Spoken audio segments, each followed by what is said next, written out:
the worst part was I named everybody. I named Donald Trump. I named everyone who I thought was a co-conspirator at the time. So I named like Alan Dershowitz, Donald Trump, absolutely the Clintons. These are people that I saw coming and going, that I knew were part of it. And I made it really clear that this is a very scary thing for children, and that I see between 5 and 10 girls a day going upstairs. And now that I know what's happening to them, I want it stopped in 1996. I said, do you have a file on Les Wexner? And he said, why? And I said, he's the head of the snake in this, in America. And I don't even know I was intuiting this. And also, I think it's common sense when you see all the stuff I saw going on.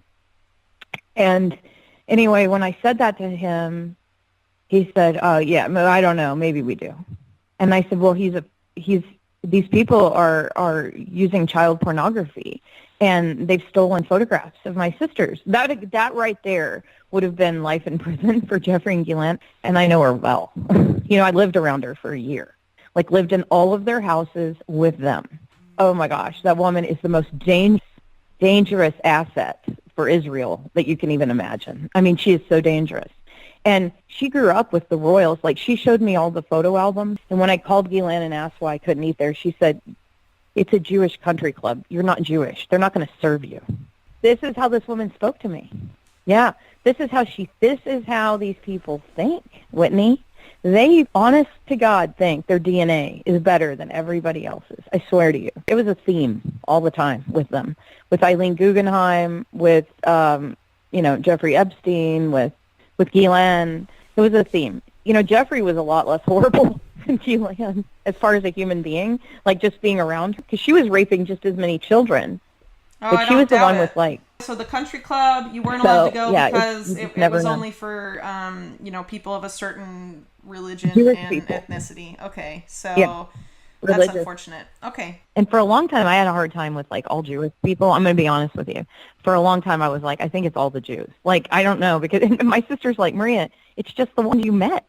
It's these people. It's just unfortunate that all the Jewish people I met also happen to be pedophiles that run the world economy, So it gives you a bad taste in your mouth. You do it right now. This is how they spoke to me, and I did it. And this is how the elite speak to their, quote, servants. They're I don't know, just like the regular people who aren't Jewish that are allowed to eat at the country club. Aren't allowed to eat at the country club, sorry. It's a big part of it. It's a problem. Anybody who was not Jewish, and you're right about this, but the way they spoke about them, it was really horrifying. And it showed me a great deal about how these people truly believe that they're chosen to do something here. I don't know. It's unbelievable to me. I mean, and it was every one of them, the way they spoke. And one time I heard Isabel say to her mother, Eileen, Mommy, why do you call Maria a nobody? And she said, honey, Isabel, Maria is not a Jew. She is a nobody. Well, Ghislaine did make it very clear to me that Annie was very lucky to be able to carry a Jewish baby. That was another thing. She said she would have been so lucky. See, they constantly made it very clear to me. You can't eat at the country club because you're not a Jew. You can't, and I mean, it's like they get hit with a soccer ball in the gut. I've told every news network, and they go, oh, we can't talk about that.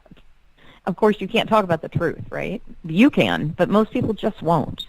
And I think it's a huge part of it because this is a problem. This elitism is very deep, and these are the people pushing racism. These are the people pushing white. They're saying there's white supremacy, which maybe there is in some ignorant Southern hillbilly groups, but I don't know any white supremacists. But I know a lot of Jewish supremacists. They're all elites, and they're all connected, and they're all one big group, and they are the biggest supremacists I've ever met.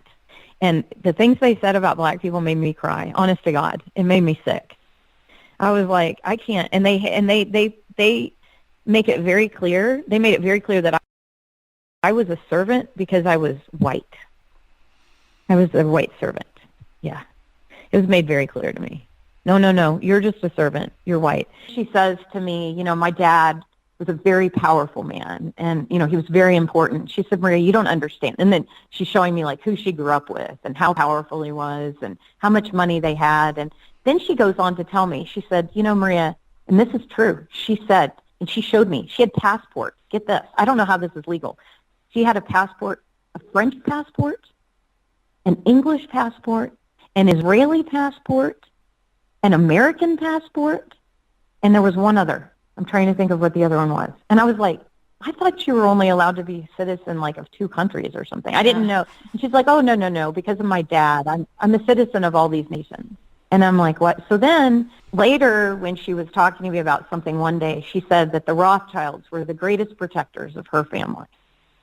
And she wasn't talking about Lynn Forrester, by the way. Before she said that, she had told me that the reason I mentioned Lynn Forrester there is because Lynn Forrester, the Rothschild, who married into the Rothschild family, a longtime friend and supporter of the Clinton family, had threatened her life like numerous times, wants her dead. And she said, I know who's protecting Ghislaine Maxwell right now, and it's the Rothschilds. And I know this because they send me death threats. They're the people that want me to shut up.